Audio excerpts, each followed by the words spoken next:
Thank you for attending. Today's IMAP webinar is going to be going over water chestnut organizers training. Making sure that everybody who's conducting water chestnut surveys or management throughout New York State has the proper resources and understands how to document their efforts for effective management. So my name is Douglas Knopf. I'm the Invasive Species Project Specialist with the New York Natural Heritage Program's IMAP Invasives team.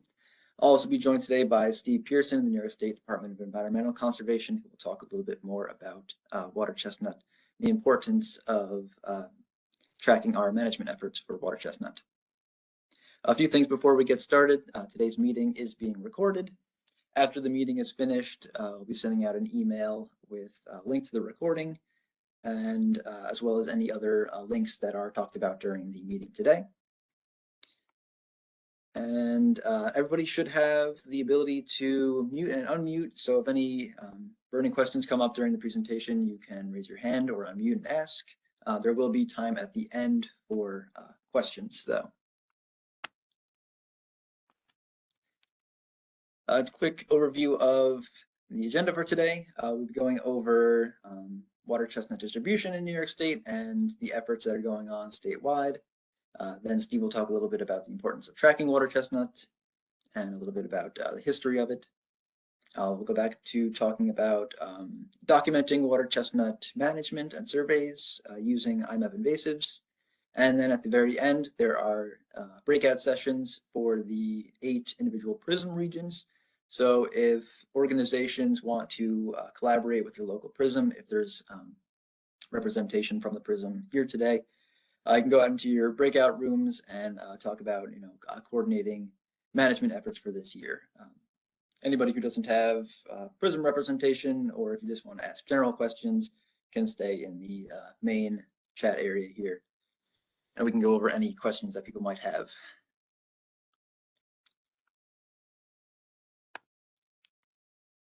So a little bit of background before we get started for anybody who is unfamiliar with IMAP invasives. We are the official invasive species database for New York State. So all of the key players, key agencies like the DEC, state parks, and PRISMs all utilize IMAP invasives as the centralized official database for holding all of the information on invasive species surveys and management that they're conducting throughout New York State. And all of this information is kept in one central database so that invasive species professionals from all over the state can access all of this information to help prioritize the work that they are doing. And the specific species that we're going to be talking about today is water chestnut.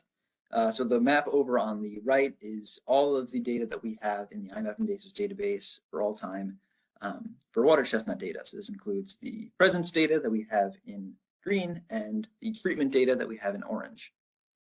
For a long time, water chestnut was considered to be kind of a data gap species. So we didn't really know how widespread it was. And a lot of data has been coming in recent years, so the map has been filling out quite nicely. But there are still certain instances where water chestnut can be a bit of a data gap, or data can be missing for work being done for it.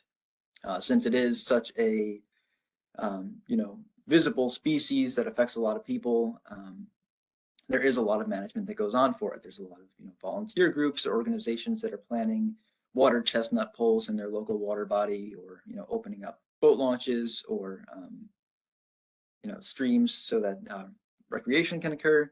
And not all of these efforts are being recorded. So that's the main purpose of this training today, is to go over the importance of conducting these management efforts, but also recording them so that we can see the effectiveness over time and track where the management is going on.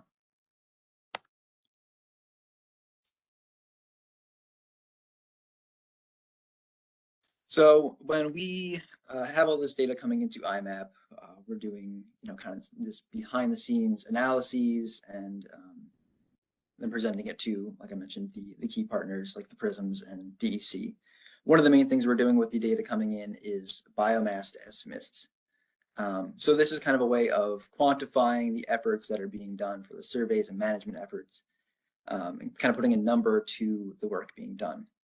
So, you can measure the biomass for water chestnut pools by counting the individual number of plants, but if you have multiple acres of monoculture, this might not be feasible. A lot of people will count the number of bags that they fill with water chestnut when they're doing these kind of polls, but that's not really a scientific number. A garbage bag isn't the same size always. You might also be recording the weight of all of the biomass that you're pulling out. But this can also have a lot of variation to it. Water chestnut obviously holds a lot of water, so the weight could be drained or completely dried out. And so we've put together a kind of standardized method for calculating or estimating this biomass. So the way we do it is based on the area that is recorded. So when you are mapping out polygons for the acreage of water chestnut that you have in your water body, the distribution class, so how dense the water chestnut is in a water body, whether it's trace, sparse, dense, or monoculture. And then this can be used to kind of show and quantify the change from year to year. So a little bit more about that. A little bit more history about that. The way we developed this, we had an ESF intern, Jacob Moore, who went out to several sites for water chestnut in 2021 and harvested a square meter of water chestnut from each of the different classes: monoculture, dense, sparse, and trace, weighing the biomass both when it is wet right out of the water and fully dried out, being put in an oven and getting just that raw, dry biomass weight. And from this, we were able to get a calculation of what each distribution class has for weight. So this way, when you're inputting a polygon into IMAP invasives and saying it's 1 acre of dense water chestnut, we can attribute an estimate for biomass to that. And just an example of how that looks for tracking over time. So this is information that came in from Delegan Pond in Saratoga County, where they were conducting water chestnut management for 3 consecutive years. The first map here from 2020, you can see that there's a few smaller polygons, one with sparse distribution and one with, they considered, a monoculture distribution, and a few smaller trace areas at the northern end of the pond. And through the calculations that we had, we estimated it to be about 125 kilograms of water chestnut biomass in the water body. And this table at the bottom here kind of breaks down how that was estimated.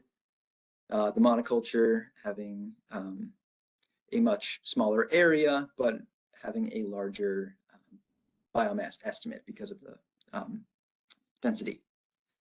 In 2021, they went back and did more management, did more surveying to see how much area was covered by water chestnut. So the overall square meter area estimation, or polygons, was a lot larger than the ones in 2020.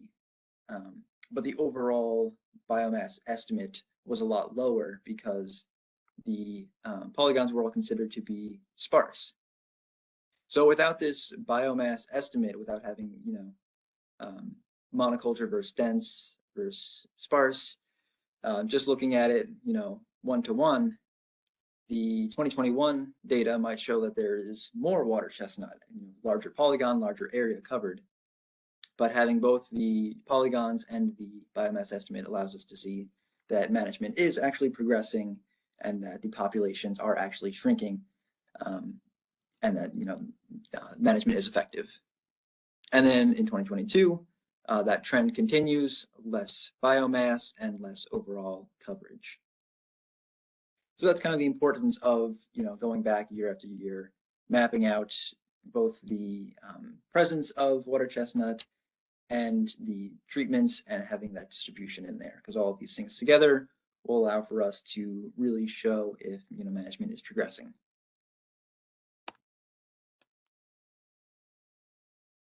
And I mentioned that we do these analyses, and the way we do this is using our Water Chestnut Action Sites program. So basically the way this works is in the summer, all of our key partners will go out and conduct their water chestnut polls, do their surveys, and input all of their information into the IMAP invasives database. And then throughout the winter and spring, New York Natural Heritage Program will run our calculations. We'll kind of do our behind the scenes work to, put all of this information together into our Water Chestnut Action Site report. We have a main report that we put on our website each year. And then we also update the information on our web viewer. So for anybody who was at this training a couple of years ago, we had our Water Chestnut Action Site web viewer. We have since revamped that. I'll show that in a couple slides here. But this is a tool that is designed to show agency staff basically that progression of whether or not management is progressing or not. And then this process repeats year after year, and the data continues to build up, and you are able to see those trends. And this is great for quantifying the efforts that you're doing. Having some solid data that is calculated the same way year after year. And it's good for statewide analyses to see how the populations are spreading or changing over time. So this is that dashboard that I mentioned, the Water Chestnut Action Site. This is an experience viewer in AGOL. Right now, we currently have this shared with all PRISM aquatic invasive species staff and related agency staff, like DEC staff. If you have never seen this before and you're not sure how to get to it, you can reach out to us and we'll make sure that you are in the group and we can share a link to it. But if you are one of those people that I mentioned, you should have access to this.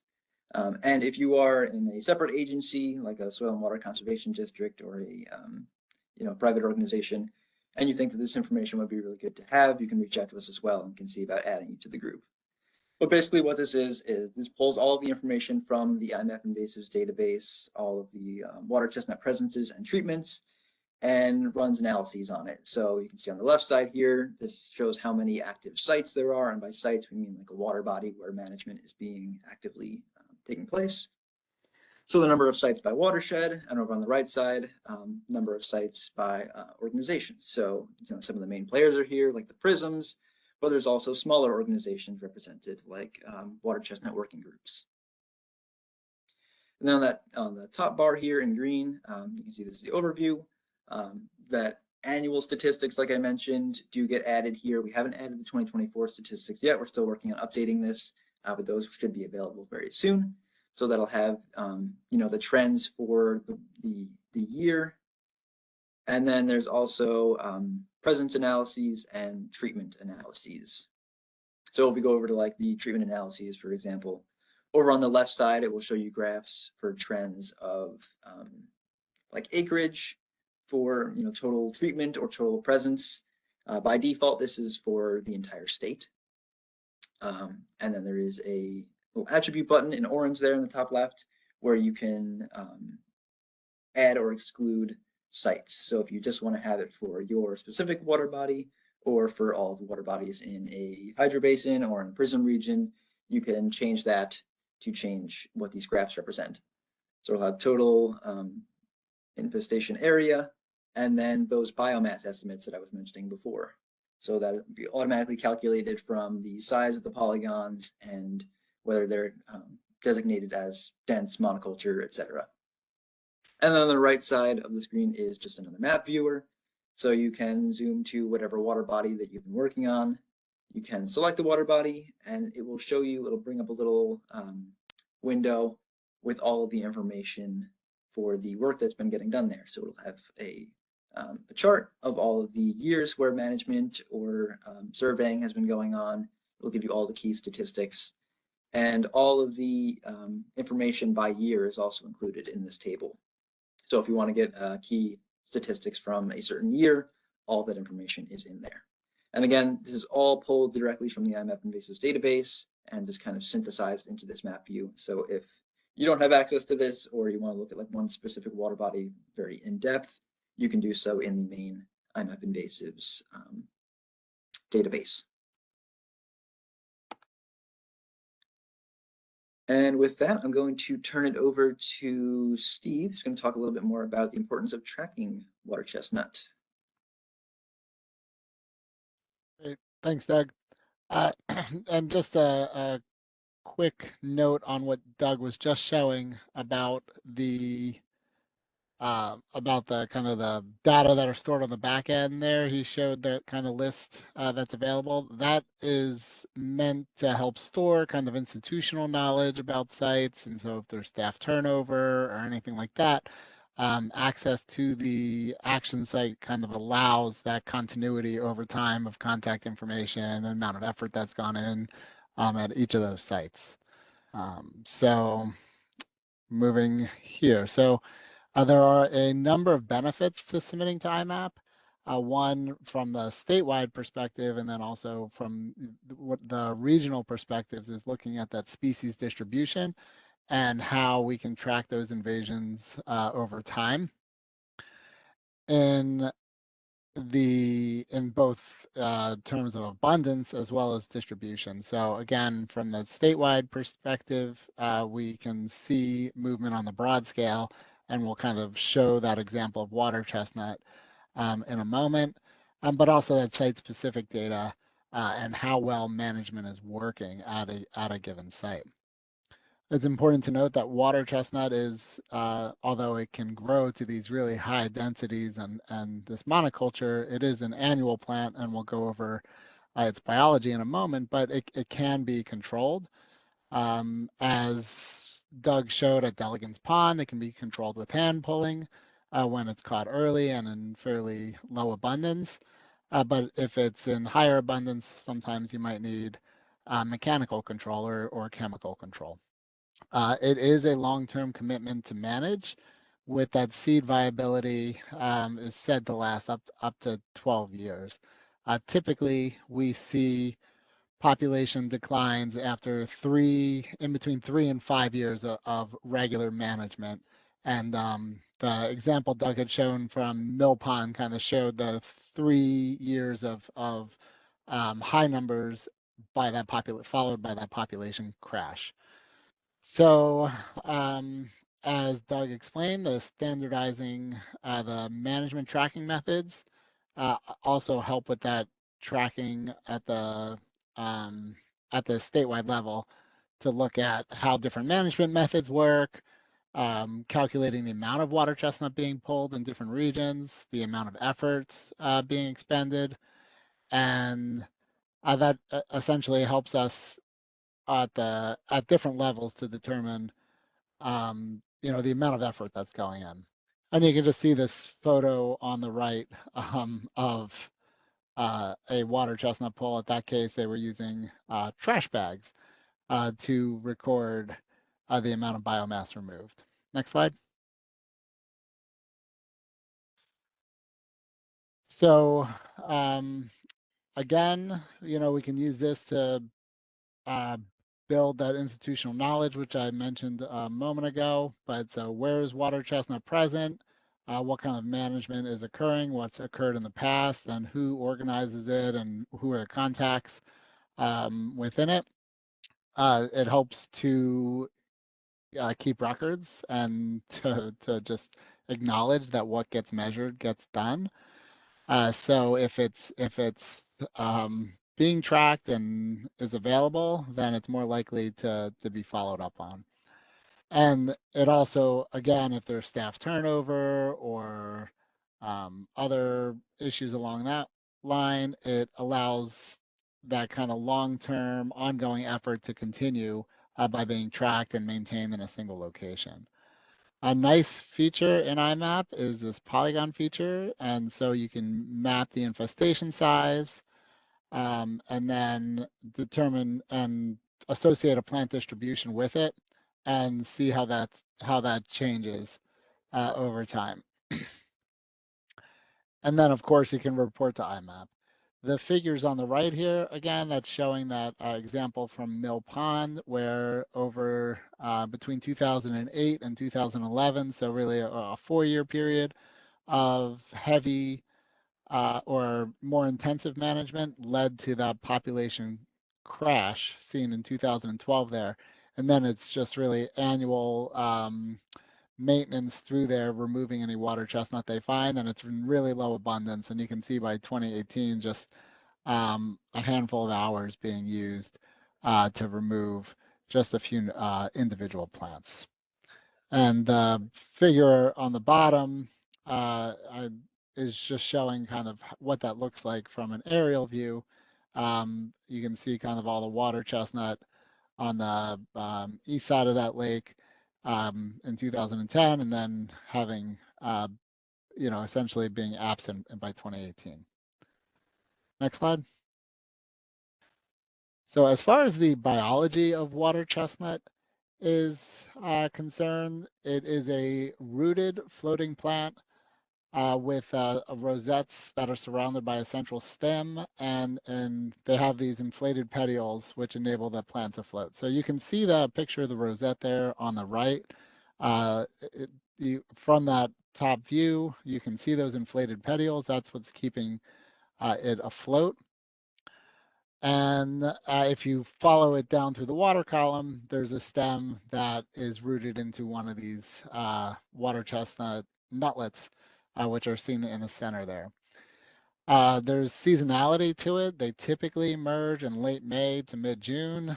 This year, at least here in the central um, uh, capital region and even down in the Hudson, it seems like it's going to be a mid-June emergence. We really haven't seen much water chestnut. It's been cold, and so it seems to be off to a late start. And it typically matures by late July. Again, that's climate dependent, and that maturation time period between emergence and maturity is really important to successful management of this plant. As I mentioned before, it is an annual plant, so the way to reduce its population is to remove the rosettes before they produce mature nutlets.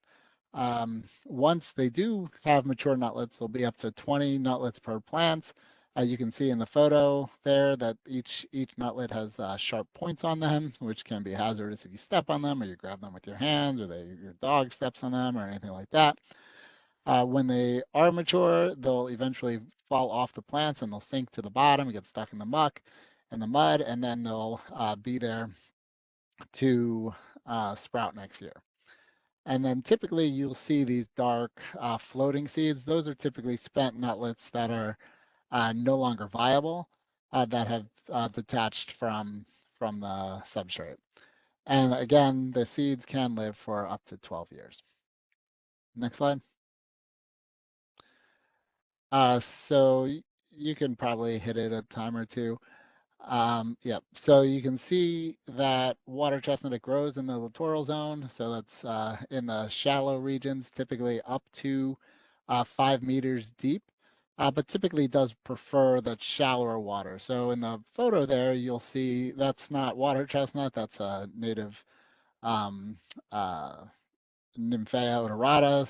And so that's a native plant, and there's some new flower mixed in there. But it will form these dense monocultures. So if you hit it again, you can see what it will replace those native aquatic beds, a dense monoculture of water chestnut. We measured in that study with Jacob Moore that Doug mentioned up to 96 rosettes per square meter, which it's a lot. It's completely blocking out any light going through the water column and uh, not outcompeting any other plants for that habitat. And so it alters the aquatic community by shading that understory, altering the submerged plant and animal communities. It leads to decreases in dissolved oxygen. In Lake Champlain, it's been measured, dissolved oxygen has been measured near zero. And we're also measuring dissolved oxygen beneath water chestnut beds elsewhere. And again, it outcompetes floating plants and submerged plants. In New York, it was first introduced in Massachusetts in 1877, and by 1884 it was here in New York. And you can see the Schenectady County, I think, is where it's highlighted there, where it was first found in New York. It was introduced through an unknown vector, potentially an escaped water garden, and it fairly quickly spread through floating dispersal. It is a Part 575 prohibited species in New York, so you cannot possess it or transport it knowingly throughout the state without a permit. Next slide, and the photo there on the bottom is the lake where it was first introduced in modern times. Next slide. So here you'll kind of see it spread over time. So you can hit it a few times. So initially in 1884, it spread along the Hudson and Mohawk rivers, then started moving out. Yep, out, some sporadic populations out along the Erie Canal and in Western New York. And most counties in New York at this point have had water chestnut reports.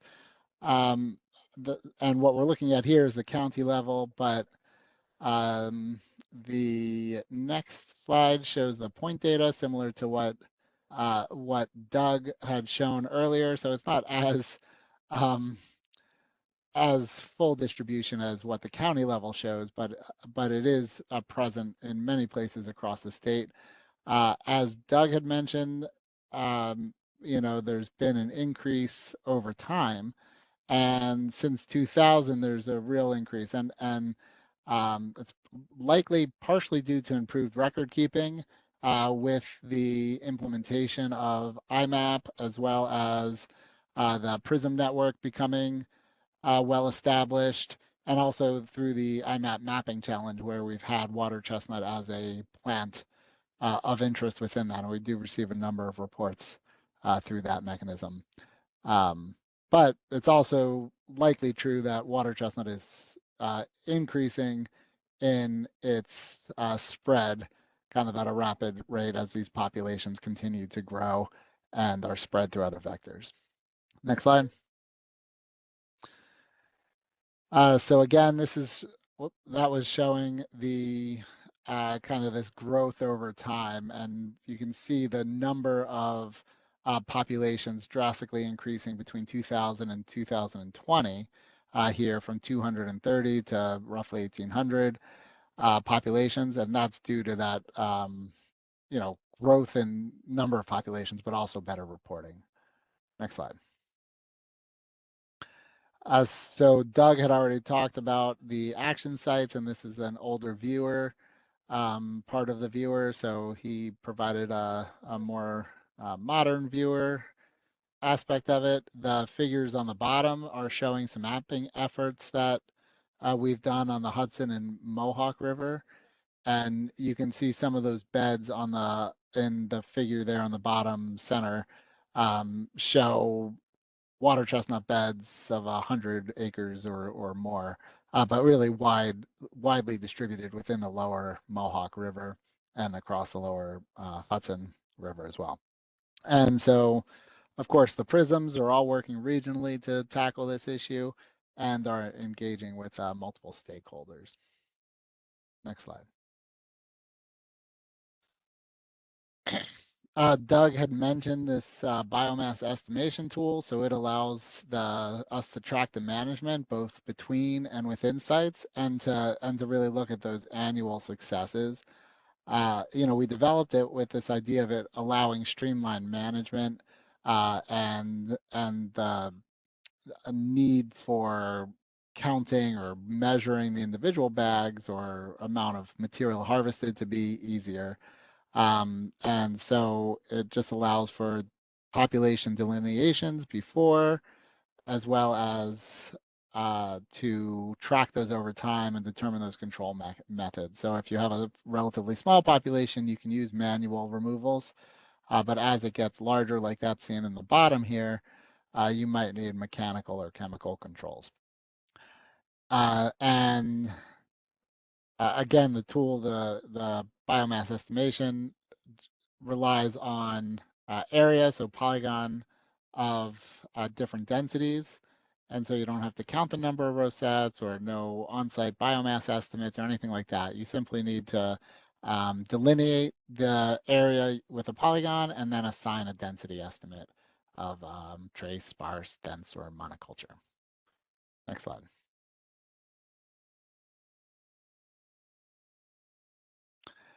And some potential tools kind of outside the management aspect of this is to calculate biomass estimates for other purposes. It could be potentially used to produce biogas, which is a alternative fuel source. You could use it um, to calculate or estimate the amount of carbon that's being stored, at least seasonally. And also, if you know a little bit about the nutrient content or mineral content of the water chestnut, you could estimate the amount of material being removed or stored within that plant um, as well. Next slide. I think that's the end. Yep. So thanks. You're always welcome to reach out to me about water chestnut or any other aquatic invasive species. Great, thank you, Steve. It really shows how this is like a long-term commitment throughout the state. A lot of years of management going into individual sites, returning year after year to combat water chestnut, which kind of shows the importance of keeping good records for the work being done. Thank you. Next up, we're going to talk about how you and your organization can document your work with water chestnut in the IMAP invasives database. So this is broken up into two main sections, prep work and data collection, like any field work.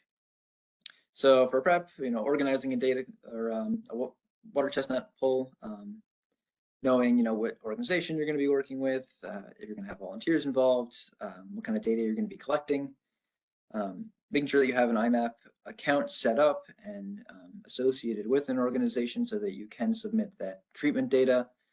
For anybody who's not fully familiar with IMAP invasives, the way it works is treatment data needs to be overlaid on top of presence data. So making sure that you have both of those, and in order to submit treatment data, you need to be have your account associated with an organization. So if you don't have an organization in IMAP, or you work with an organization but you're not sure if it's in IMAP, you can reach out to us and we can make sure that that is set up in our database, or we can associate your account with an organization to make sure you can submit that treatment data. And then collecting your data collection strategy. So there's two main ways to do this. You can collect notes and some data in the field the day of, like having paper maps where you're drawing out estimations of polygons, writing down some key information, and then entering all of that data into the IMAP invasives database later on when you're at home and have access to your computer. Or you can utilize one of the IMAP invasives field tools to collect the information directly while you are out in the field actually conducting the surveys and management. So we'll go into a little bit more information about those options in a second here. Then for the actual data collection, documenting the locations before treatment occurred. Like I said, you need to have those presence occurrences mapped before you can have the treatments mapped. So, putting your points, lines, polygons down, selecting the distribution for each of them, percent cover, whatever information you're able to collect for each of those areas, and then documenting your treatment on top of that. And then also including any other information that you can for those as well, a number of volunteers, your biomass estimates, what you did with the plants that you were pulling out, how they were disposed of, and any other information that you would want to include.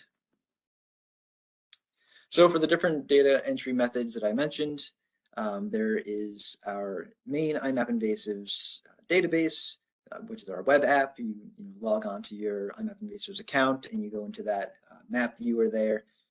That's where you can also input data directly into the database.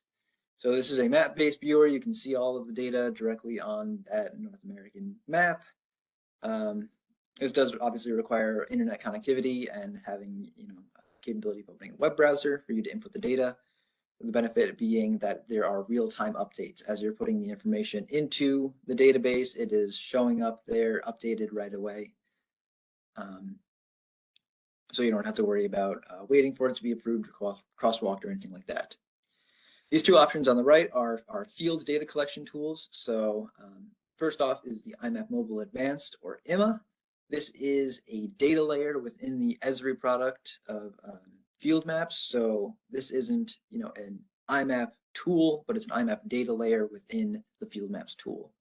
So this is another map-based data collection tool. You can see, ortho imagery of the site you're working on.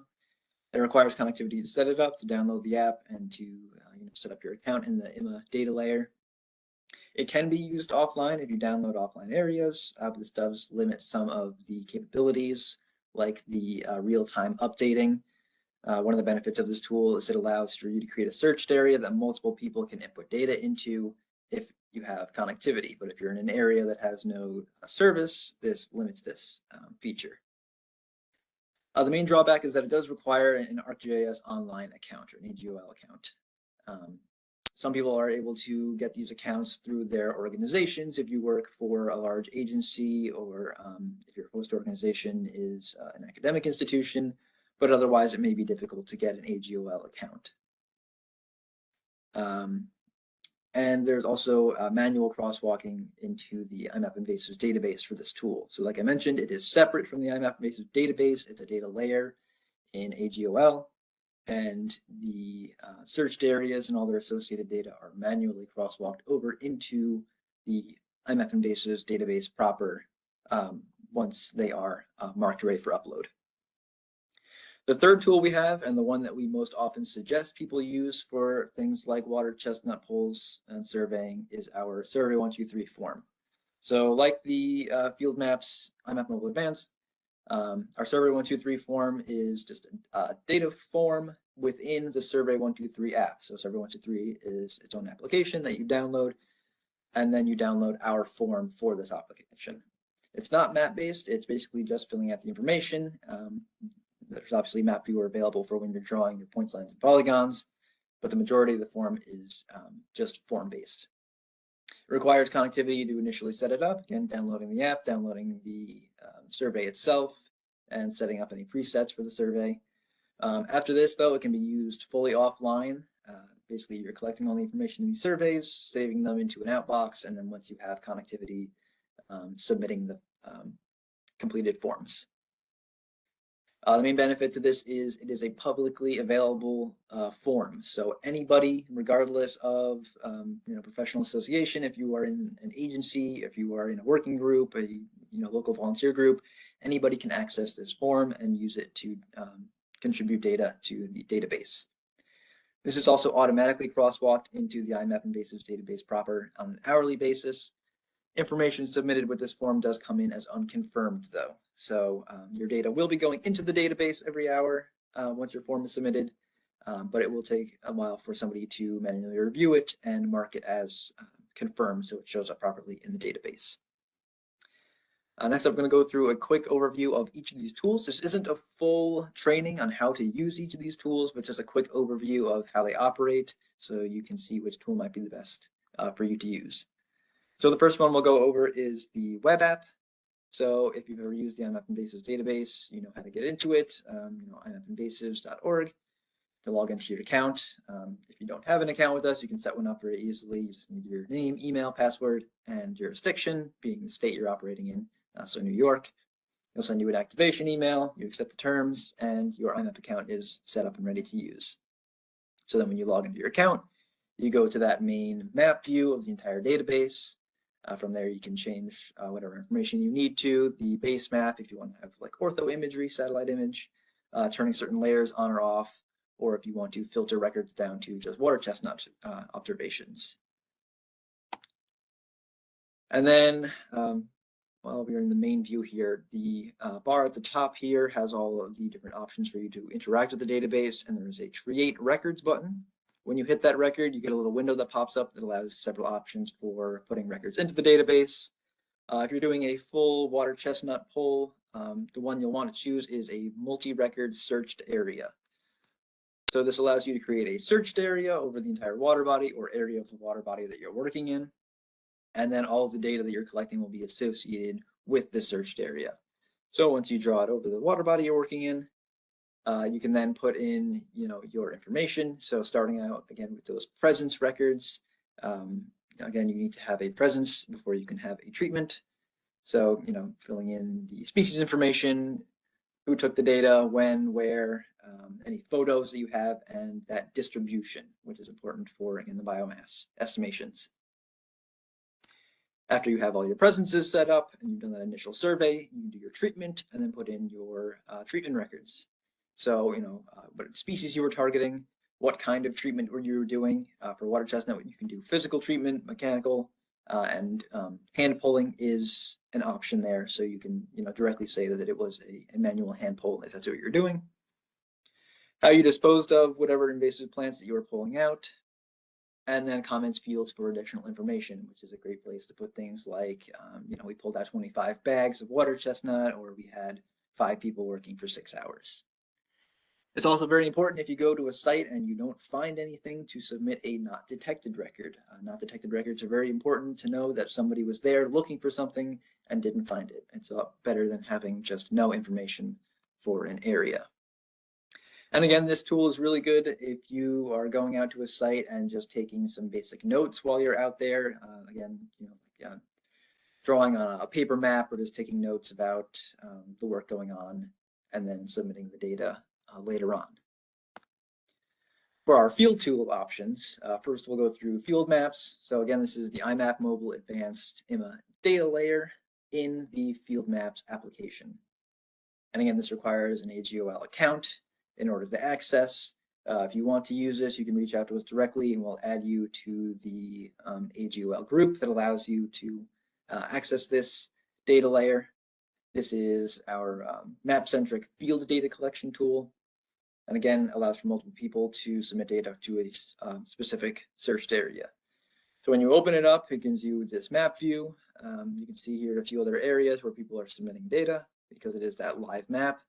And if you want to create your own searched area, there's a little plus button down in the bottom right. It will allow you to start creating a searched area. You'll create that there, and then you'll have your searched area established, where then you can then add your presence records, not detected records, and treatment records. So for the searched area, there's a whole bunch of different data fields that you can fill out for the information concerning your site. Many of them are optional. You can fill in whichever ones are relevant. There are a few that are important to have, though. The date field is the only required field, so having that filled out. Organization ID, this is the way that we can get in touch with the organization conducting this work if we have any questions before we crosswalk the data over. And again, you need to have an organization if you're doing treatment records, so making sure your organization information is in there is very important. And then at the very end of the form, the last question is if it is ready to upload into IMAP, so ready to crosswalk from AGOL into the IMAP invasives database proper. So once you collect all of your survey data, treatment data, you've gone through, you're done for the season, and you've checked over all the data to make sure it's accurate, you go in, check this off, say yes in that box, and then it will be transferred into the IMAP invasives database proper. So you've got your searched area set up. There's a little link, like chain link in the bottom left corner that allow you to then associate features with that searched area. So starting out with presence features, draw out another polygon for your presence. And again, this is like a nested data structure. You have the grander searched area. Then within that, there's a presence. And then within that presence, you'll associate species. So once the presence polygon is all drawn out, you've done your surveys, you can associate species with these polygons, and the only required field there is which species you found. And then you can also include a lot of extra information about the distribution, how many you found, any additional comments, that kind of stuff. You can also associate several different species with a single presence feature. Then once you have your survey done and all of your presence information included and all of your features have species associated with them, you go back into the searched area, again, hit that link button and associate treatments with the searched area. And again, these need to be overlaid on presence records. You need to have a presence record to have a treatment record. Same process though, drawing out the size of your treatment area and then putting in the associated information. And then again, once all of this is finished for your site, marking that searched area as ready for upload. And then our last data collection tool, the one that we suggest most people use as the most accessible, is the Survey 123 form. So again, it's a standalone app, the Survey 123 app by AGOL, the Esri product.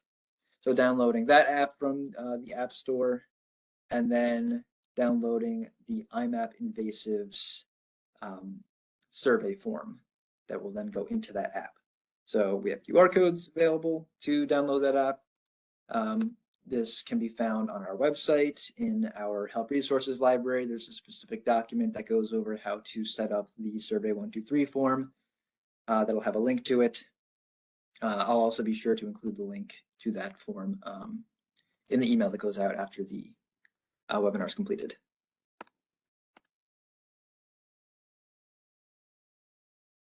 One of the most important things about this, again, is emphasizing that you do not need an account to use this. So it is an Esri product, just like the field maps form. But when you are trying to access it, you can hit this button down at the bottom when logging in. It says continue without signing in. You do not need an account. The IMAP Invasives Survey 123 form will be saved onto your device. You don't need to worry about having it with your account or anything like that. So it is fully accessible to anybody who would want to use it. So when you open up the form, there'll be a few setup questions here. First off, if you have an account or not, you are able to submit a Survey 123 report without having an account. It will still go into the database. But if you're trying to accurately track your data, it's best to make sure that your account and organization information is associated with the data you're collecting. So in order to do this, you will need to have your person ID. This can be found when you log into when logging into your account and going to your account information. In that second little box there, your person number will be there. So this is an important thing to note and write down before you go out into the field to collect data. Make sure you have that number, as well as having the number for your organization as well. And then when you're logging in or inputting your information into the Survey 123 form, it'll give you a little preview when you put your number in. So making sure that it matches up with your name and making sure you have the correct number in there. Then going through and actually collecting the data, there's two main options for data collection. There's the simple option and the advanced option. So simple is basically it will take a single point at a single location, put a little buffer around it. This is good if you find like a single invasive species out on a hike or something. But if you're going to be doing a survey of an entire water body and doing management associated with it, you're most likely going to want to use the advanced option. And this works very similarly to the other two data collection tools that I had mentioned, where you create a searched area in the whole water body and then nest the presence records and treatment records within that searched area. So it'll pop up a map view and allow you to draw out that searched area. And then once that's completed, you'll be able to associate presence records. Again, this is done by species. You can have multiple species in a single presence feature, just like the field maps tool. So you'll draw out whatever polygon, line, or point that you want, associate your species with it, attach any photos that you have from the site, and then there's a host of different fields that you can fill out for additional information. Once you've gone through all of that, you are able to, again, add multiple species to a single record there at the bottom. And you can also input your treatment. So you can do your searched area, presences, and treatments for an entire water body all within one instance of the Survey 123 data collection form. And once all of that is complete and you have all of your information put in there, you hit the check button and your survey will be saved. If you're in an area where you don't have good connectivity or service, you can save it into your outbox and then you can submit it later on. If you have really good connectivity or really good service, you can try to send it right away. Again, if you hit that save an outbox button on the main screen of the form, you'll see there's a little 1 in the outbox, and then you can go and submit that later when you have good internet connectivity. And then, like I mentioned, these get crosswalked over on an hourly basis into the IMAP invasives database proper.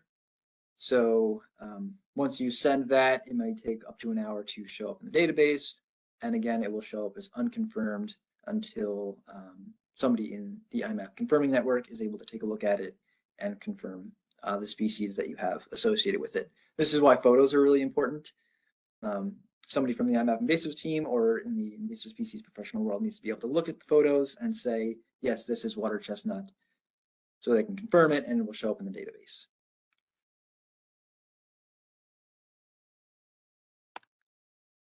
Just a few additional tips for data collection. If you're at a site that has very sparse water chestnut distribution, you can report the number of individual plants. You can do so by just taking a point at each of the plants that you find, or making a polygon and choosing sparse and making a comment to say the individual number of plants. Again, if you are going to be entering your data after the management takes place using like the web browser option, making sure that you draw a site map and take notes of the distribution for each of the areas, drawing polygons, taking as much data as possible, and then inputting that data into the database as soon as possible afterwards so you don't forget the information or misinterpret the notes that you've taken.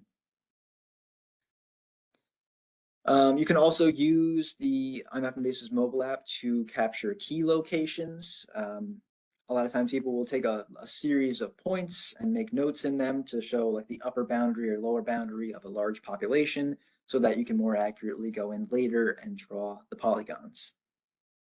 And using satellite imagery is always suggested when you're drawing polygons so that you can accurately see the boundaries of your water body.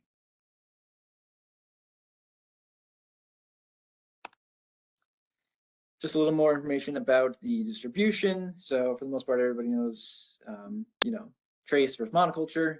There is a little bit of room for interpretation when doing like dense versus sparse, especially on very large polygons, but we ask that you just use your best judgment for it. Trace is one singular plant and you can represent this as a point. Sparse can be, several small clumps of plants within an area, usually between 0 and 25% coverage. Dense being, larger conglomerates of plants, usually greater than 25% coverage. And then monoculture is 95 to 100%, where you really can't see any open water. And then one last thing here is to talk about representing polygons and distribution. So like I mentioned, it's really up to your discretion to how you're representing these polygons and representing the distribution you find. So, you can go crazy with it and take a very large number of individual points and small polygons and give different distribution to each of them. Like maybe this large one in the bottom left is a monoculture and all these other ones here are sparse or dense. Maybe you're doing it alone or you don't have as many people dedicated to mapping.